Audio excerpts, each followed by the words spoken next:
My name is Jason. And if someone had told me 6 months ago that my life would fall apart because of a grill and a love for honesty, I probably would have laughed and handed them a beer. I was the guy everyone thought had it made. A stable job in IT, a cozy house in the suburbs of Austin, a wife my friends called a goddess. And every Saturday, backyard BBQs with our whole crew. I believed honesty wasn't just the right thing, it was the foundation of everything. And I truly thought Claire, my wife, believed the same.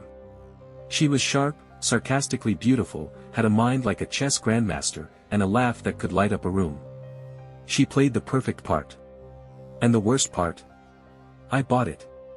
Without hesitation. But then, little things started to change. Her phone, which used to always be face up, was now always face down. Her smiles, no longer mine, but for someone texting her. She got tired on the exact nights I planned dinner. And the little kiss she used to plant on the back of my neck while I did the dishes? Gone. I kept brushing it off. Kept telling myself, you're just being paranoid. But paranoia is when you have no proof. I had proof. Sticky, quiet, gut-wrenching suspicions crawling in my mind like spiders. Then came the turning point. I found the receipt. Plain paper, slipped from her jacket as I hung it up in the hallway. A hotel in Houston. 2 nights. 1 room. Paid in cash. And the dates?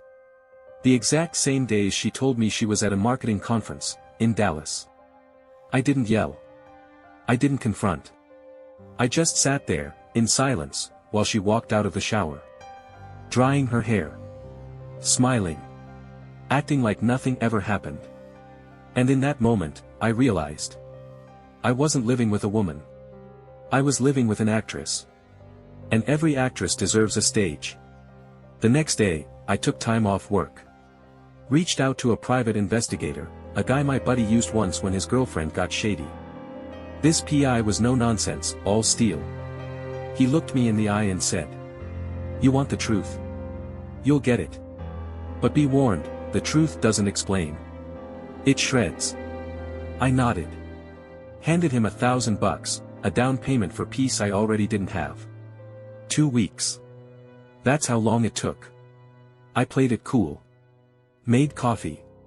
Went to work. Laughed with friends. But inside, every nerve in my body was a live wire. I was learning how to lie, just enough to pretend I still didn't know. Then, the call came. You'll get a flash drive. Photos. Videos. A name. Everything. Just tell me, do you want the truth now, or do you want to prepare? I said, give me everything. Right now. He pulled up in a black SUV. No smile. Dropped a thick envelope on my table and said, everything you need is in here. But remember, once you open it, there's no going back. I opened it. And my world collapsed. It was her. Claire. In a hotel room. Wearing the lingerie I gave her for our 3rd anniversary. Laughing. Sipping champagne. Wrapped around another man. And the cameras? They were merciless. The kiss. The intimacy. And him. I recognized him too. My best friend. Since college. The guy who grilled ribs in my backyard every Saturday. I didn't break down. I didn't scream. I just froze. And that's when the thought hit me. Twisted. Cold. Clear like a blade. If she loves performances, then let's give her a show she'll never forget. The next backyard barbecue. That would be her finale. There'd be lights. There'd be guests. And I'd be holding the script. If she wanted to live like she was in a TV show, then she damn well was going to get an HBO season finale. I didn't sleep that night. Not because of tears, those were long gone. Not because of pain, it had already burned itself out. All that was left was a searing void. A hollow space screaming to be filled. With justice. With revenge. With something. I sat in the kitchen, watching my coffee go cold, writing a scene in my head. Not just any scene, a performance. Murder. Too messy. A screaming match. Too predictable. No. I wanted shame. Raw, public, unforgettable shame. The kind you choke on. The kind you replay in your nightmares. I grabbed a notepad and titled it Operation Charcoal Justice. Step 1, the date. Saturday. 6 p.m. Classic. Friends, neighbors, co-workers, all would be there. No one ever missed our BBQs. This time would be no different.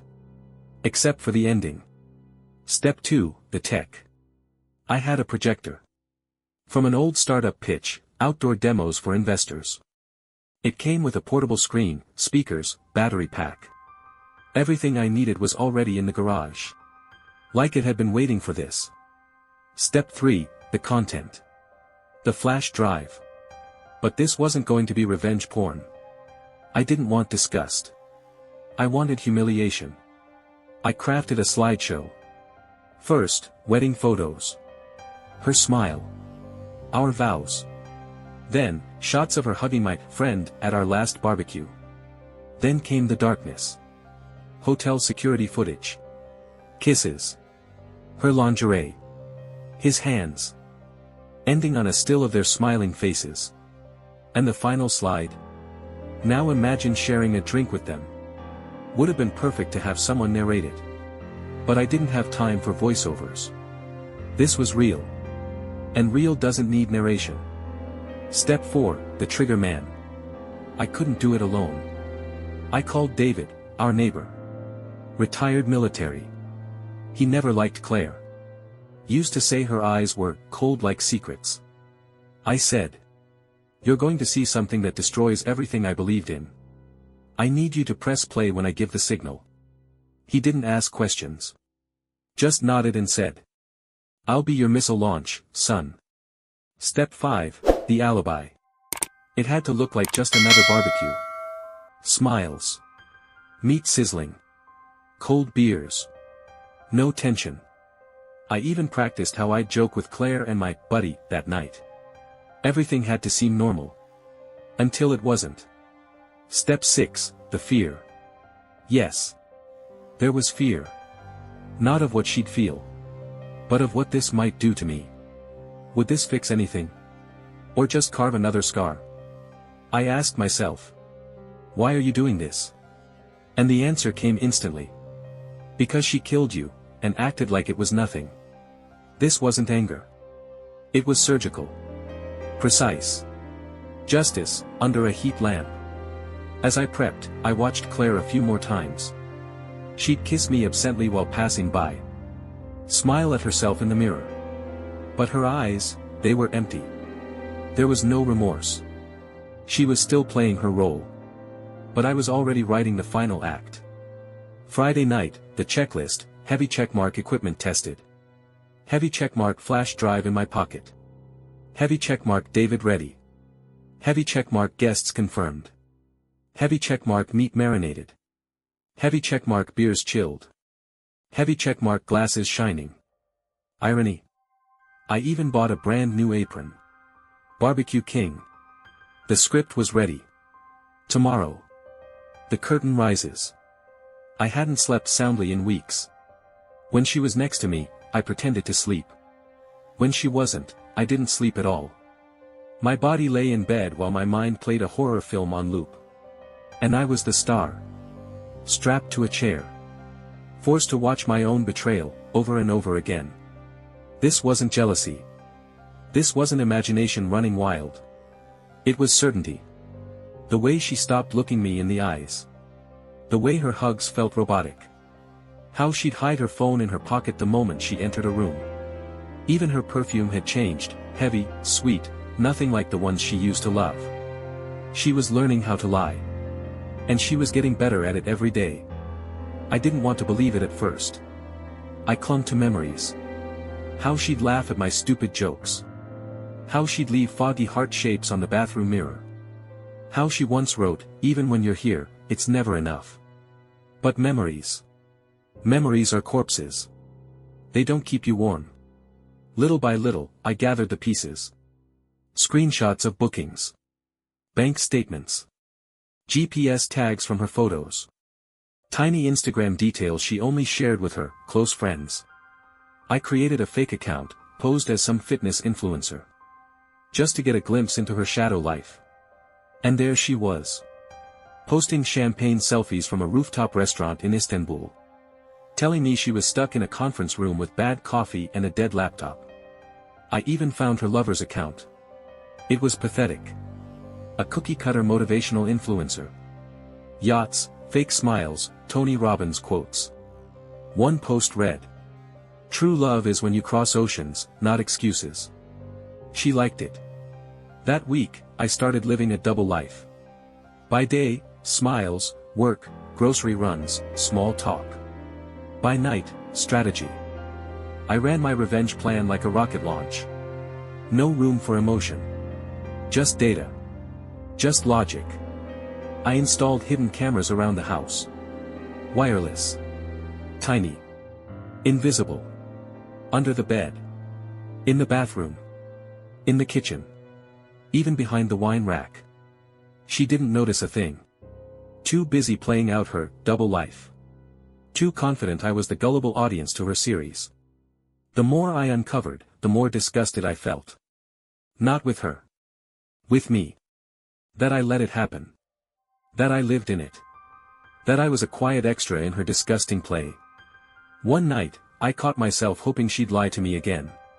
Just to watch her pupils betray her. To see her say, "I love you," without blinking, and for me to finally slam the laptop on the table. Hit play. Show her the footage of her laughing in a hotel bed, naked, shameless, wrapped around someone else. But I didn't. Because the finale had to be public. Painful. Righteous. One morning, she was texting. And for once, she forgot to lock the screen right away.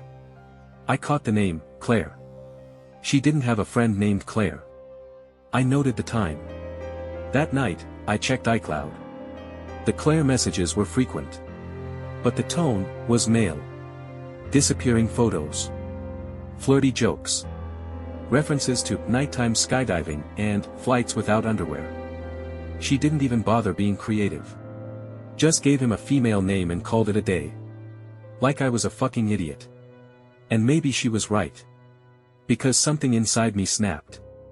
I started scrubbing floors harder. Scraping dishes till they shined. It was how I let the rage out. I barely spoke to her anymore. She'd ask, "You okay?" I'd nod. Just tired. Work's been rough. But that wasn't me anymore. I was a ghost. A shadow.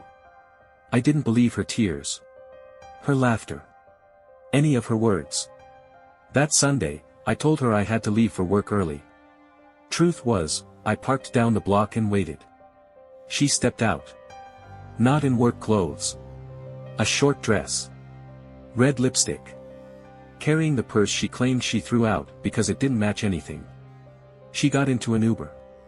I followed. The hotel. Same one. I didn't even need to go inside. I just wanted to see it with my own eyes. She walked into the lobby like she belonged there. I sat in the car, shaking. Not from cold. From hatred. At her. At myself. At this stupid world, where love is just a stage and I was cast as a background extra. I opened my phone. Wrote 4 lines into notes. Don't forgive. Don't understand. Don't look for reasons. Destroy. Expose. End. I drove home before she even checked in. And then I got to work. The real work. I built the presentation. A real one. Like for a damn business pitch. Screenshots. Photos. Spreadsheets. Surveillance video. I even made custom titles. Love, Airbnb style. How to spend joint savings on another man's semen. It was sick. But it had to be done. Then I sent a few emails. One to her mom. One to her boss. One to myself, backed up on the cloud, so she couldn't delete anything. I planned it down to the last detail. Who would be standing near her when she read the emails?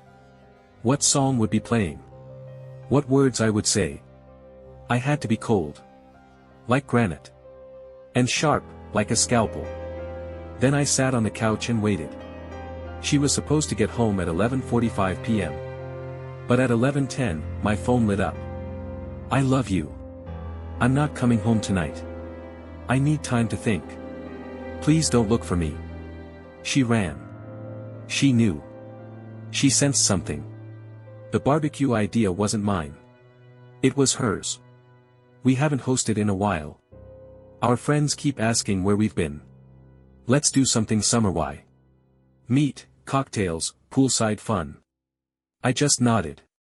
I already had everything ready. The date? Perfect. The guests? Even better. The reason?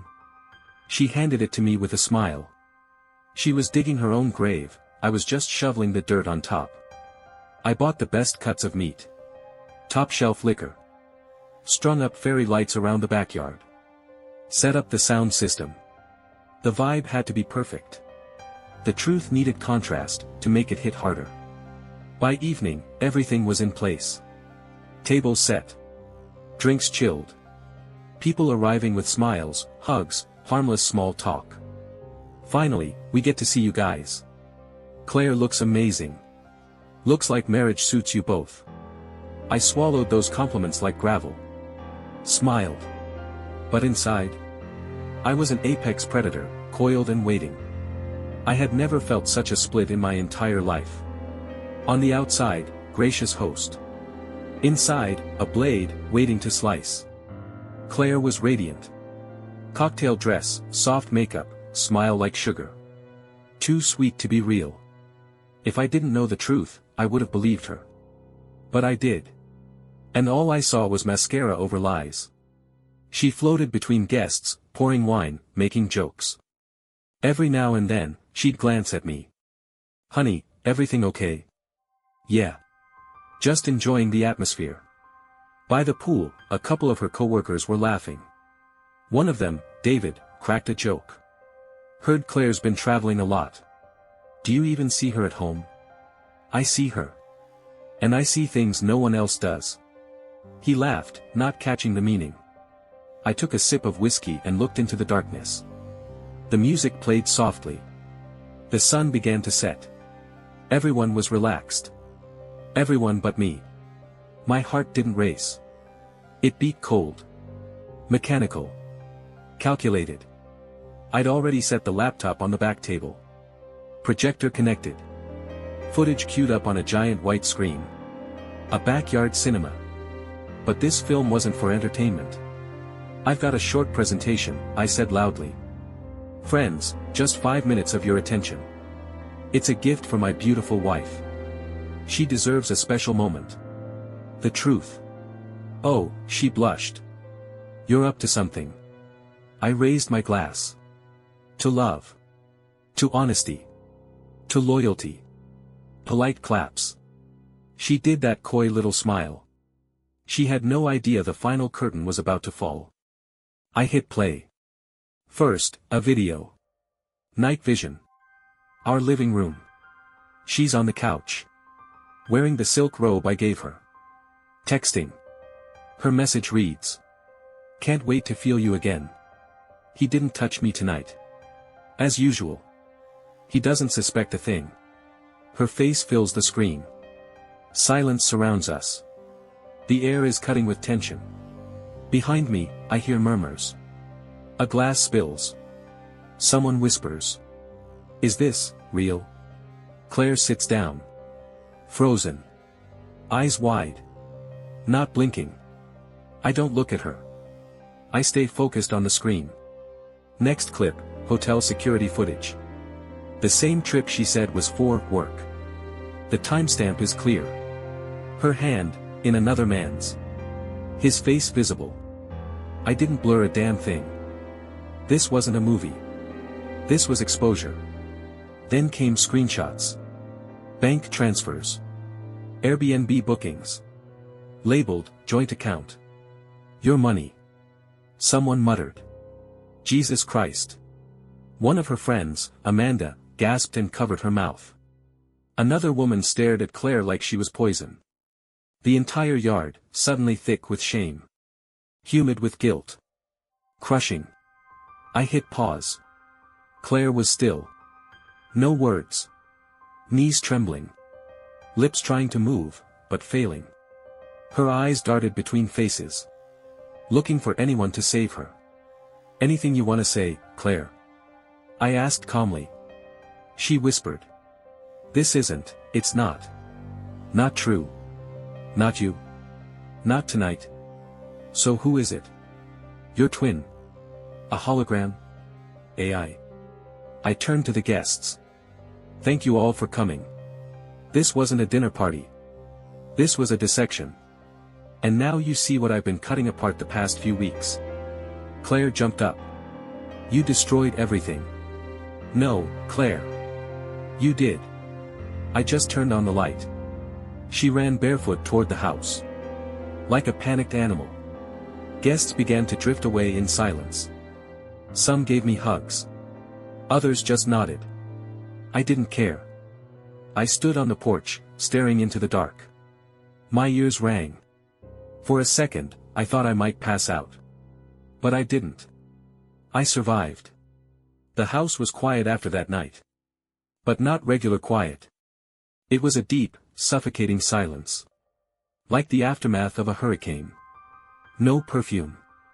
No voice asking if I'd left the stove on. No underwear in the laundry basket. Just absence. Heavy as a brick.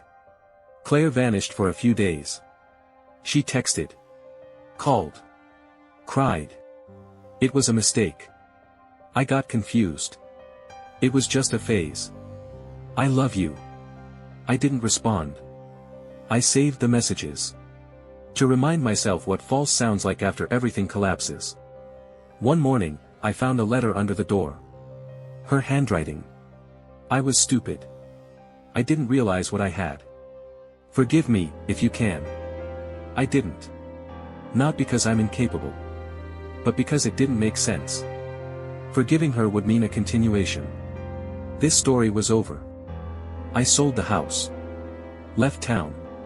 Changed my number. Deleted every shared photo. But I didn't forget. Now, I live in a different city. New job. New rhythm. Surrounded by people who don't know what I've been through.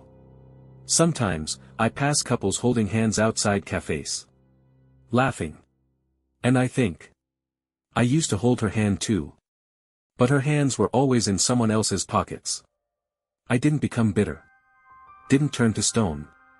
I just learned to read lies in people's eyes. And to stop believing in sacred words. I only believe in actions now. This story wasn't about revenge. It was about liberation. I lost a wife. But I found myself. And maybe. That was the most honest ending I could have ever hoped for.